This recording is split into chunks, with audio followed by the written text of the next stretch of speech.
Dysphoria video mentioned cosmetic surgery, so I'll discuss some of the reasons why people who are on their gender journey eventually have it. Allow me to provide you with a brief history of body modification. So now I'm going to talk about how different cultures have used altering the body to demonstrate status or religious devotion throughout history, because body alteration can be seen on every continent since the earliest civilizations. This is a type of religious devotion that is conducted on one's own body. In the video you saw a person talk about removing their breasts, and they were quite enthusiastic about this, which is considered top surgery. What exactly is this? What exactly is going on within the minds of these people? Why are they changing their bodies? Can give believers a sense of gender euphoria. So let's talk about one example called Chinese foot binding. Even if it is difficult to imagine ourselves in the mind of a culture with such religious devotion from the past, this will be an excellent illustration of a practice similar to this of altering the body to match status or social norms and to comply with belief. Chinese foot binding is about 1,000 years old, and it was relatively recently discontinued within the last 100 years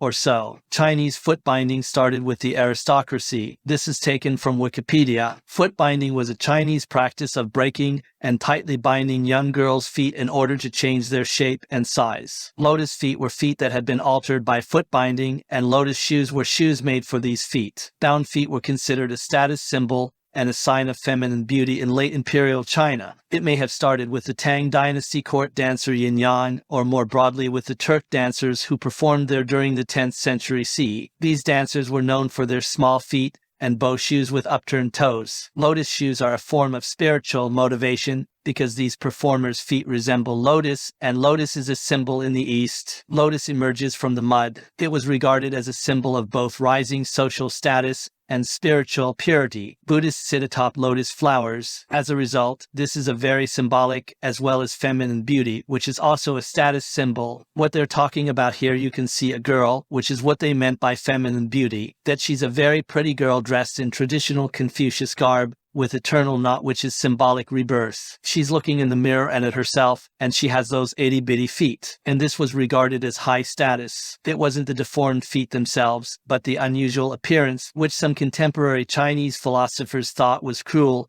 and wanted it stopped, probably pointing at the industry that produced the lotus shoes as a primary source of perpetuation of the belief. But it was passed down from mother to daughter. The mothers, you see, would bind the child's feet. This was passed down through the generations. Chinese foot binding is similar in motivation and symbolism to a 20,000-year-old practice. A 20,000-year-old skull image. This 20,000-year-old skull is also deformed and elongated for a similar purpose. This elongated skull was viewed as altering one's body as a status symbol. The Romans documented this. The ancient civilization would tie boards on baby skulls and tighten the boards until it was elongated, stretching the skulls out because baby skulls are very soft and can be molded. So that's how they got that particular look. Not extraterrestrial aliens like what popular culture thought these skulls originate from. And, once again, that demonstrated status and power within communities. As Homo sapiens, we modify our bodies to fit our environments and beliefs, as well as to gain some sort of status symbol advantage. Here is a relatively recent example: the Skoptsi, a Russian Christian castration cult that held the fanatical belief that Mark of Cain, which was a Iron Age sacrifice narrative found in the Old Testament. The Skoptsi believed the Mark of Cain was actually physically human genitals and breasts. They actually believed if they cut those off and nullified the body, essentially they would return to the original unfallen state of Adam, which is the purest state of existence. So they would return to Adam and Eve before the fall and recreate paradise on earth. This was their belief, and they would use iron rods and no anesthetic. That was how powerful their belief was. And this was 150 years ago. Physical manifestations, according to the Russian Skoptsi, is a form religious devotion. It is the outward manifestation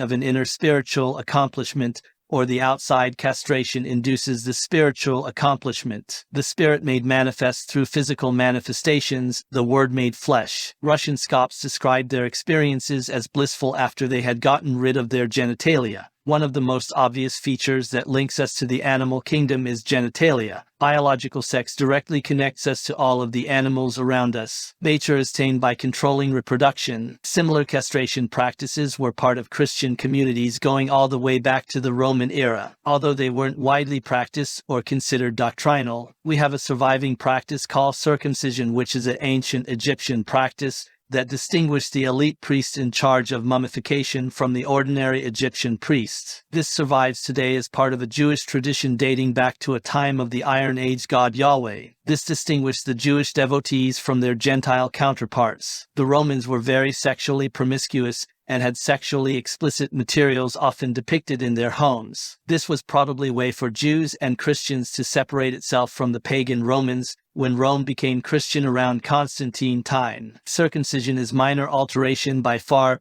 but still based on faith. Like many religious beliefs, it's been changed and adopted over time to the changing cultural landscape. The important point is that the devotion practice of castration and Chinese foot binding and the deformation of skull altogether they dates back 20,000 years in terms of religious practice, altering the physical body with surgical type instruments for religious purposes, attaining purity and committing to the religion and distinguishing one's own religious sect and beliefs from another. When you change your own body, you commit to the belief that once you change it, you can't go back. If we zoom out, we can see what's going on here. The chest binding is a belief that a chest binder is binding the chest, deforming the breast to mimic the boy's chest. And this is based on gender identity beliefs, which holds an inner gender is so important that the body must conform. This is called gender affirmation care, and a part of this practice. The Skopsi, who believe in a return to purity and a return to Eden above, they base their beliefs on an interpretation of an Iron Age creation story. Above that is the 20,000-year-old skull. It's probably based on a religious commitment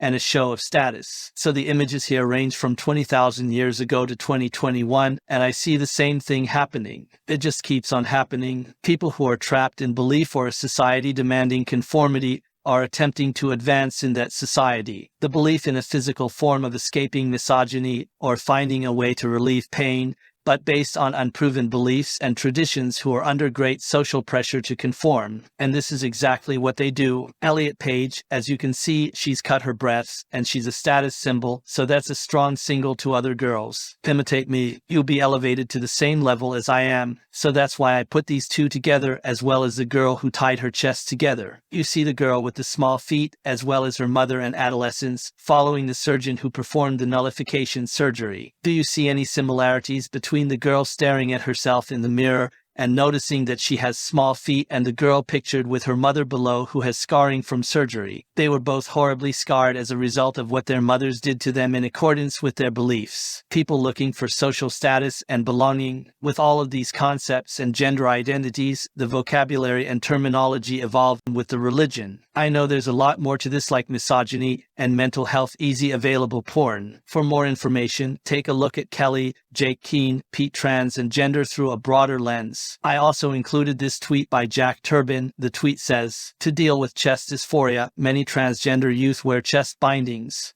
People focus on the risks, but we should also focus on the benefits and how to bind safely. So I placed this tweet right next to the girl whose mother has bound their feet since they were a child. It is not as strenuous of a practice. It's the same procedure. This procedure was known as chest ironing in Central Africa, and girls used it to defend themselves against sexual assault. It is prohibited in many African countries and is considered violence against women. This is referred to as chest binding by Jack Turban. Chest ironing is referred to as violence against women in African countries. This brings us to the end of our very brief discussion of religion. I hope I made a strong case for the religious underpinnings of gender identity and gender-affirming care. Philosophers and religious studies specialists may disagree. Religion is the ultimate social contagion and what has been called the default thinking of the human mind. It is a fundamental concept in understanding human nature, organizing society, gaining power, and coping with fear. Affirmative care is based on the notion that a person's gender identity is a fixed feature of them. When Marcy Bauer said, "We don't want to go back in our gender boxes," she was conveying this message. In other words, we don't want to face a challenge to our gender identity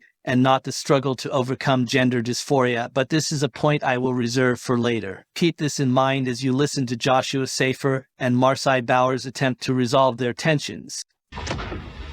But how do you, there's not a, there's not really a good So far, group they can't keep their story straight. 5 or 6 years old.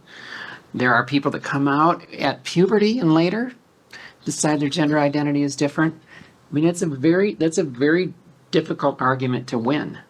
So I would say that this is why we want this to be the domain of the medical system. And I don't want to get too hung up on therapy, not therapy. It's just having the people who know what they're talking about on the professional side being engaged in the conversation. Anyway, the new standards are going to are going to reflect greater self-autonomy and less gatekeeping, which is an argument we would get from the left